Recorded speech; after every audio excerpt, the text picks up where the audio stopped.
हमारी जो परवरिश हुई वो बहुत साधारण तरह से हुई थी। उस समय ये सब तामझाम भी नहीं था और ये सिक्योरिटी का कोई मामला नहीं था। तो हम भी सड़कों पे जाके खेलते थे बच्चों के साथ। जब 80 का चुनाव हुआ तो तुम्हें याद है हमने बच्चा पार्टी बनाई थी। हाँ हाँ हाँ 40 बच्चों का गैंग था। सड़कों पे जाते थे बच्चा पार्टी जिंदाबाद, बच्चा पार्टी जिंदाबाद, और पोस्टर चेप लेते थे अपने बच्चा पार्टी। याद है। राजनीति जीवन का हिस्सा था, उस हमारे जीवन का हमेशा हिस्सा रहा। पूरा परिवार इकट्ठा बैठता था, बातचीत करते थे दादी से, और दादी मतलब बिना बताए हमें राजनीतिक ज्ञान देती रहती थी, हमें पता भी नहीं लगता था। दादी है तो पार्शियली, दादी मेरे से पार्शियल थी। ओहो, दादी पापा थोड़ा इनसे पार्शियल थे। खिलौने भी एक बार लाई गई तो मुझे बुलाया कि भाई कौन सा पसंद है। मैंने कहा ये मुझे बंदर पसंद है। नहीं तो मैं बड़ी खुश थी कि दादी ने मुझे आज बुला के मेरे से पूछ लिया।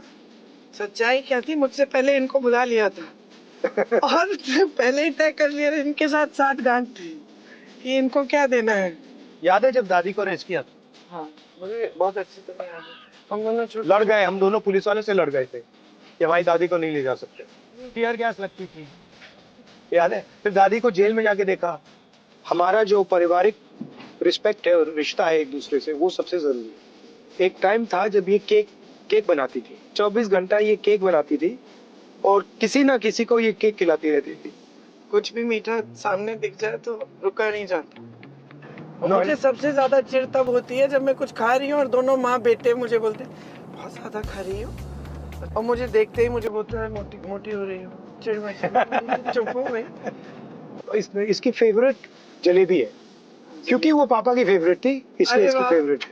अरे पसंद है। It used to like it, पापा also used to like it. सबसे बेस्ट कुक मेरी नानी थी। ये तो सच है। तो अब तो नहीं है ना। अब उनके बाद ये है। नहीं, उनके बाद एक्चुअली शायद मेरी माँ की बहन है। पूरे परिवार को गिर लो। ठीक है, मगर ये बहुत अच्छी है। सच्चाई ये है कि मैं बेस्ट कुक हूँ नहीं, पूरे परिवार। नहीं ये बेस्ट नहीं है। मैं सब बनाती हूँ। मैं देसी खाना भी बनाती हूँ, थाई खाना भी बनाती हूँ, इटालियन खाना भी बनाती हूँ। अब बोलो।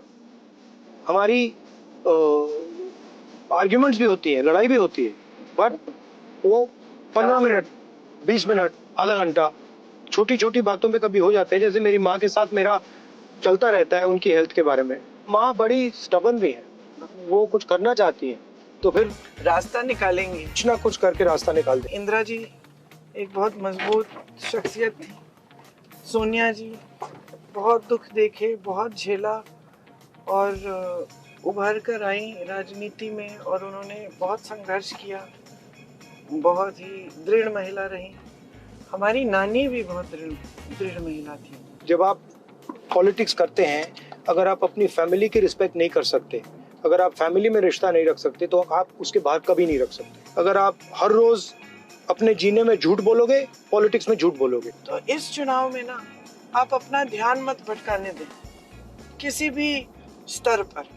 अर्जुन के निशाने की तरह, मछली की आंख पे जैसे अर्जुन ने अपना निशाना रखा, आपको भी अपना ध्यान पूरी तरह से अपने विकास पे, अपना भविष्य कैसे बनाना है। और ये जो वोट है आपका सबसे बड़ा हथियार है। इस वोट को आप विवेक से इस्तेमाल करिए। इस वोट से ही आपका भविष्य बनेगा।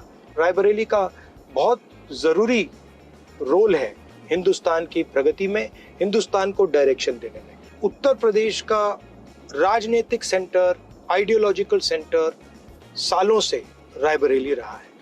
रायबरेली ने ही आजादी की लड़ाई में रास्ता दिखाया था, और आज रायबरेली का रोल ये होना चाहिए कि पहले वो उत्तर प्रदेश को विकास का, प्रगति का रास्ता दिखाए, और फिर उत्तर प्रदेश एक बार फिर हिंदुस्तान को प्रगति और विकास का रास्ता